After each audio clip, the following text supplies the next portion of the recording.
I'm James Smith, and I'd have to say a couple really cool things about my store. The design of it is a very open-air concept. When you come in, it's very open, very inviting. It's not done like a traditional jewelry store where there are display cases. We actually have cubes that are hung on guide wires that raise the jewelry to more of an eye level.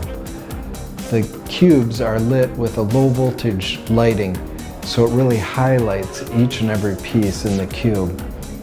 The rest of the store is really designed by my wife, Linda Hankus Smith. She really paid a lot of attention to the walls, giving them a lot of texture and life without being too overpowering to this whole store. So it's a really nice balance of an open air concept with art on the walls. It's a very inviting atmosphere. Those are really truly the coolest things about the store.